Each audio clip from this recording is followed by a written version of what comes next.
இன்றைக்கி நான் முருங்கைக்காய் வாங்கி வெட்டி வச்சுருக்கோம். முருங்கைக்காய் கூட்டு வைக்க போகிறோம். ஒரு பாத்திரத்தில் எண்ணெய் ஊற்றி வச்சுருக்கோம். இப்போ கடுகு போட்டுக்கிறோம். கடுகும் உளுந்தும் போட்டிருக்கோம். அது முதல்ல நல்லா வெடிக்கட்டும். கடுகு நல்லா வெடிச்சுக்கிட்டு இருக்கு. இப்போ வந்து நம்ம வெங்காயம் போட்டுக்கிறோம்.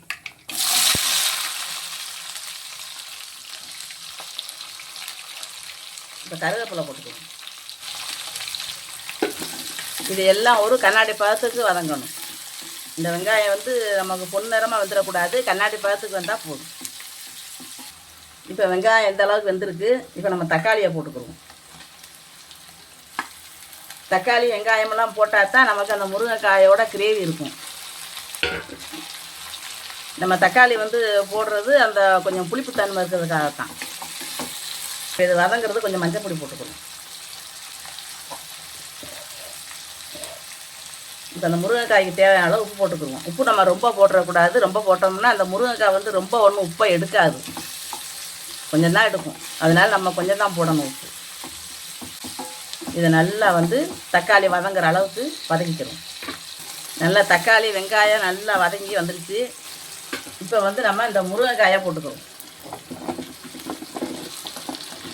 முருங்கைக்காய் கூட்டு வச்சோம்னா 10 காய் கூட்டு வச்சாலும் காணாது. அந்த அளவுக்கு நல்லா இருக்கும். நல்லா சாப்பிடுவாங்க. முருங்கைக்காயை சாப்பிடாதவங்க கூட நல்லா சாப்பிடுவாங்க.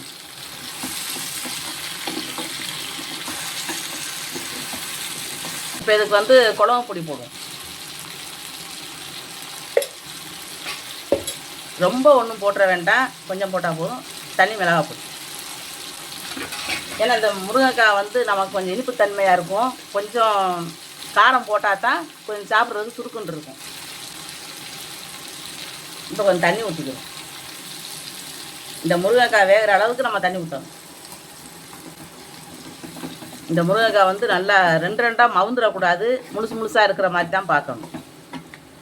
ரொம்ப நேரம் வேக வச்சிடக்கூடாது.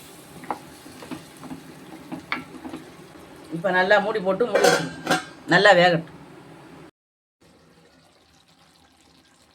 நம்ம அடுப்பை குறைச்சி வச்சுருக்கோம்.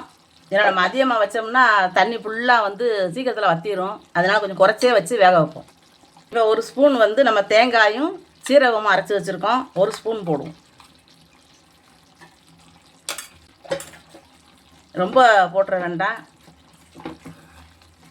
இப்படி நம்ம போட்டு கட்டி விடும்போது நமக்கு இன்னும் ருசியாக இருக்கும். இந்த முருங்கைக்காயெலாம் நம்ம கூட்டு வைக்கும்போது நம்ம வீடு தாண்டி பக்கத்து வீடு வரைக்கும் மணக்குது.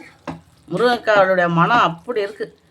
முருங்கைக்காயை நம்ம மரத்தில் இருந்து பிடுங்கின உடனே நம்ம வச்சோம்னா அப்படி ஒரு மனத்தில் இருக்கும். 2 நாள் 3 நாள் ஆயிடுச்சு அப்படின்னா நமக்கு அந்த மனம் இருக்காது. முருங்கைக்காய் நல்லா தான் இருக்கும். அந்த பச்சை மனம் வந்து அப்படி மணக்கும் முருங்கைக்காய். இன்னும் கொஞ்சம் நேரம், இன்னும் ஒரு 10 நிமிஷம் அதை தண்ணி எல்லாம் வற்றணும். தண்ணியெல்லாம் வற்றி நமக்கு நண்டு கிரேவி மாதிரி அந்த மசாலா எல்லாமே அந்த முருங்கைக்காயிலே ஒட்டி இருக்கிற மாதிரி செய்யணும். இப்போ நம்ம மூடி வச்சுக்கோம். இன்னும் ஒரு 10 நிமிஷம் குறைவான தீயிலே இருக்கட்டும். முருங்கைக்காய் வந்து நல்லா எண்ணெய் பிரிஞ்சு வருது. காய் ரொம்ப குழஞ்சிராத அளவுக்கு பார்க்கணும். நம்ம அடுப்பை குறைச்சே தான் வைக்கணும். ஓரளவுக்கு அப்புறம் பாதி வேக்காட்டுக்கு அப்புறம் நம்ம அடுப்பை குறைச்சிடணும். ஏன்னா காய் வேகாமலே தண்ணி பூரா வற்றிடும். காய் நல்லா வெந்திருந்தா தான் அதை எடுத்து சாப்பிட்றதுக்கு ரொம்ப நல்லாயிருக்கும்.